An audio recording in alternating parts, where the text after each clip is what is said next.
Yesterday we had the so-called Katiba Day, which was celebrated at KICC, as you can see in these images.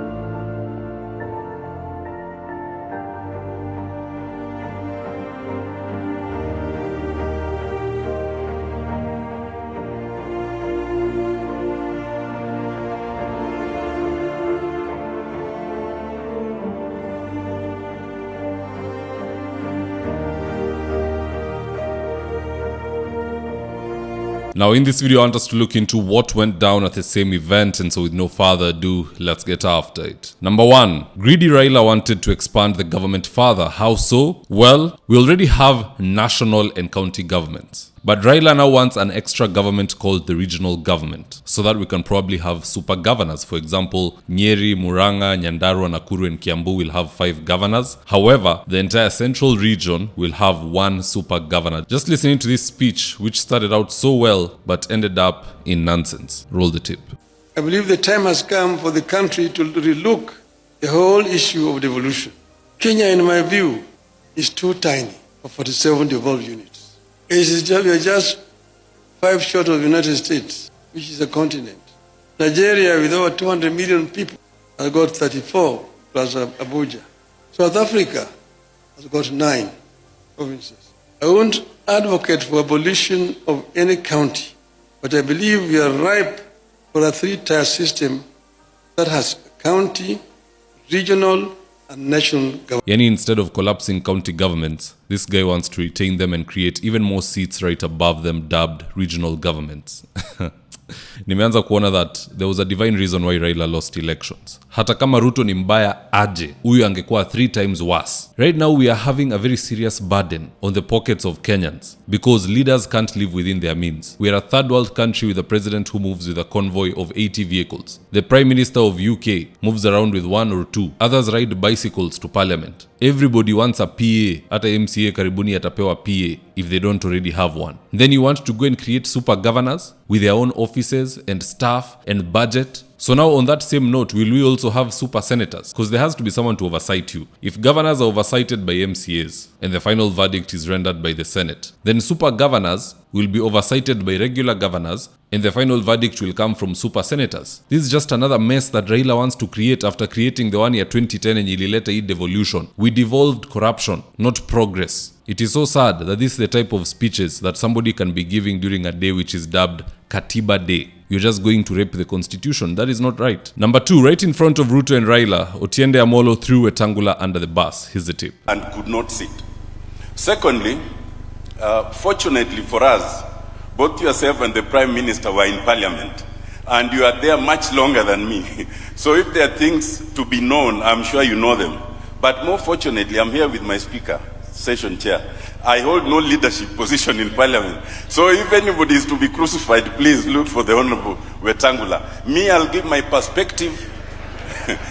There's a valid reason why he did that. I believe it's because he knows he's next in line to inherit Wetangula. So already he's trying to show Wetangula that, boss, chuma chako ki motoni. In fact, I can now begin calling you out in front of the president, Raila, and your own persona right there and then. That's the kind of disdain that comes about when somebody is about to take something that belongs to you and they're sure they're going to take that thing or person. Number 3, Professor Makau Mutua was also accorded a chance to speak, and sorry to say, but in his speech, he did sound like a scallywag bootlicker. Just check out this statement from the so-called professor, and I quote, "If something goes wrong in the country, citizens will not blame the legislature, they will not blame the judiciary, they will look for the president. The president and the executive have a thankless job. It's not our job as citizens to thank anyone whose lifestyle we are actively funding through our taxes. Instead, they are the ones who should be thanking us day in, day out by doing a good job. Bila sisi hakuna V8, hakuna budget ya State House, na hakuna empowerment programs. Don't get it twisted, Macau. Of all those people who spoke during Katiba Day, none of them even honored the Constitution. In fact, I think it was just Otiende Amolo, who I'll play his full speech later on in the 4th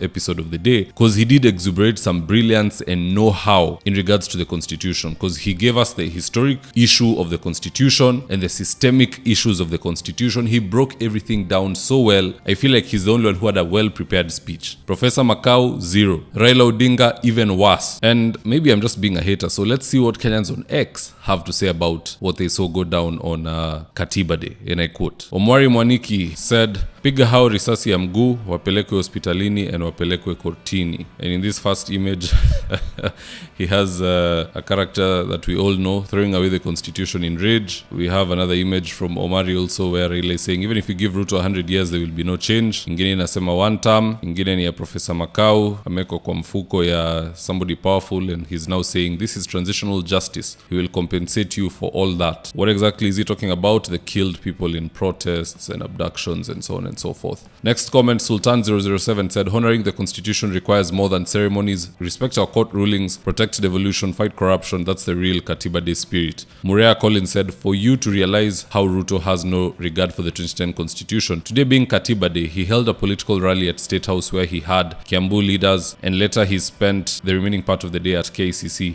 That's why you heard Raila Odinga say the event should have begun at 9 a.m. Kibet K. Moses said, you joke a lot. What's there to celebrate when your friends are stealing from Shah, when your regime is abducting and killing civilians, when your regime cannot remit capitations to schools? Snoopy Kenyan said, you campaigned and voted against it and have screwed it every day of your life. You are disgusting. Darlene said, declaring a Katiba Day when you outrightly disrespect and disregard the constitution is pure theatrics. Anyway, if it's not a public holiday, circulate that to your cronies' WhatsApp groups. We really don't give a damn about it. But what say you guys? Do drop me your own comments in the comment section below and I'll do my best to read them and to give you a response. And with that, here's today's ad of the day. If you're in need of electrical wiring, solar installation, or electrical fittings such as strip lights, snake lights, downlighters, or chandeliers, contact Engineer Wycliffe at 0707 476602 and he'll get your house dapped up.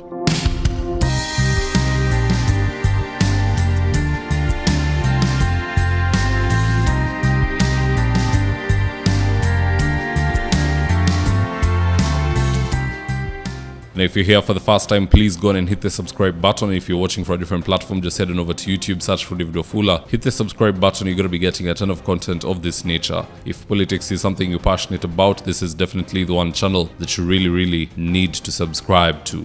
Alright guys, adios.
Thank you for choosing David Wafula as your primary news platform.